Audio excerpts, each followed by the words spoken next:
U.S., let's bring in Republican Congressman Trent Franks of Arizona, a member of the House Armed Services Committee and Judiciary Committee, also the chairman of the Missile Defense Caucus. We've got to talk North Korea, sir. As I said, you are on the House Armed Services Committee. What is your assessment of how we should be handling North Korea? Well, I think that, first of all, this threat to launch intermediate missiles at Guam has to be considered carefully, because we only have a short period of time to ascertain the trajectory and whether or not those missiles are on track to actually hit Guam. And it is something that we cannot just ignore that reality, because if indeed we think that trajectory is on track, then we would have to engage our own missile defense capability. And my overall assessment is that we shouldn't be where we are. But Bill Clinton had an opportunity to negotiate with the North Koreans. He made a deal. He paid the ransom, but he didn't secure the hostage. Barack Obama did the same thing, and then turned around and did the same thing with Iran. And we're now starting into an area where we could find some of the most dangerous enemies to America in the world that would be armed with nuclear weapons, and that is not good news for our children or future generations. All right, well, maybe we've been dealt a difficult hand, but thus far, is the president playing that hand correctly in firing off fire and fury, you know, inciting a, without lack of a better term, irrational foreign leader in Kim Jong-un? Well, the reality is that we only have two ways to defend this nation against intercontinental ballistic missiles that bear nuclear warheads. And that is either to be able to interdict them in flight, either kinetically or otherwise, or to be able to prevent them from being launched. And the main predicate for decades now against very dangerous enemies with nuclear arms has been deterrent. And they have to believe that there is no gain in attacking the United States. And I think the president's making it clear to North Korea that should they attack the United States with nuclear weapons, that there will be absolutely no gain to them and great harm to them if that occurs. So I think... Sorry, Lindsey Graham was saying on the Hugh Hewitt radio show, he talked about the fact that containment is a bad idea for North Korea. Denial of capability is the right approach. Now, you're something of an expert on this. What does denial of capability look like to you? And I compare it, you brought up Iran earlier. In Iran, we had absolute solid intelligence as to where the nuclear capability is. They had no missiles, by the way, so the comparison's not very good. But we don't seem to have the same... What did you say? You say Iran has no missiles? Iran has no nuclear-capable missiles. They don't. That's a fact. Well, but that's, let me just suggest to you, if North Korea has those, they can get them. Congressman, let's talk about the president, please. This is an important topic. Okay, let's talk about... I'm asking you a question. Let's talk about the president. How do we establish denial of capability with North Korea? We do not have nearly the information that we had on Iran. Well, the fact is we have a great deal of information on North Korea, and we had a great deal of information for decades, and we had an opportunity to deny them the capability. And there are only two components to any threat, and that's the capability and the intent. And President Obama and President Clinton Congressman, I really want to move forward. I really want to have a discussion about how we stop a war with North Korea. I really don't want to talk about Bill Clinton or Barack Obama or George W. Bush or Jimmy Carter or Nixon, because this all started... I can understand that you wouldn't, but the bottom line is if we continue to make the mistakes of the past... Sir. This is about war. Can we get answers? You're a guy who actually knows about this. Do we really know where the missiles are in North Korea? Because intelligence sources tell me that we do not have the degree of information that we did in a place like Iran, where our spy capabilities are really good, our aerial capabilities were really good. I'm asking you a military question. I'm not asking an opinion about North Korea. Well, if you give me a chance to answer, maybe that would help us both. It is true that North Korea has the ability to disperse their capability, such as it is, in ways that are harder for us to deal with because there's not as much information in North Korea. That part is true. Okay, that's what I'm trying to get to. And so what?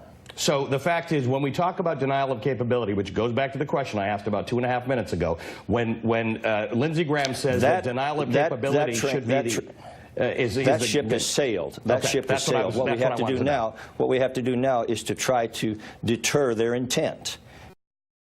I'm trying to suggest to you that the ship of capability has sailed under Mr. Obama and Mr. Clinton. And now what we have to do is we have a president now that has far limited options, and they're some of those options are much more grave than the options that we had before. So consequently, he has to make it clear to North Korea that should they intend or should they proceed to attack the United States, that it means devastation to them. That's dealing with intent. And I hope the president succeeds, because the implications, as you say, are profoundly ominous. All right, I want to move forward. You're also on the House Judiciary Committee. In the past, you have said the relationship, the ties between Robert Mueller and James Comey are inappropriate. You've called for his recusal.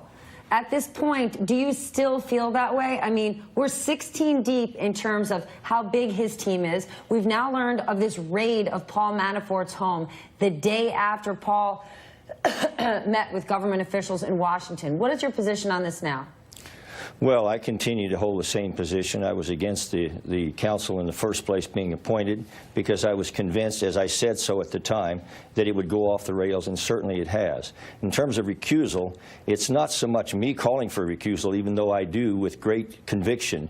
It's the law itself that calls for recusal. If you read the law, put it up on your screen for your listeners, I think they'll come to the same conclusion. It says that anyone who has a relationship with anyone involved in the conduct being investigated, that the person then has to recuse themselves. And the law is very clear on this, and I hope that you would have, again, the clarity to put this up on the screen and let the people make their own conclusion. What I'll put up on screen is your rationale for asking for this recusal. You have said, in part, that those who worked under them have attested that he, meaning Mueller, and Jim Comey possess a close friendship, delivered on-the-record statements effusing praise of one another. No one knows Mr. Mueller's true intentions, but neither can anyone dispute he now clearly appears to be a partisan arbiter of justice. So two men who led the FBI concurrently, consecutively to one another. That's the basis of your allegation that Mueller is disqualified. The basis of my allegation is twofold. Number one, Mr. Mueller was considered by Mr. Comey, in his own words, to be someone that he truly trusted. And secondarily, Mr. Comey testified in open committee before the world, that he deliberately leaked data to try to create the appointment of a special counsel. And this special counsel happens to be someone that he trusts very deeply. So I would suggest to you that there's clearly a conflict of interest. And even if a person would say, well, I could trust someone to do the right thing, and trusting someone to do the right thing is different from trusting someone to hook me up. Well, the bottom line is that the statute is clear. If there is a clear friendship there, and there certainly is, or even if there is an appearance of conflict, and I don't even think MSNBC would contest that there's at least an appearance, the statute has been interpreted to suggest and make it clear that the person that is doing the investigation has to recuse themselves. Should Jeff Sessions have recused himself?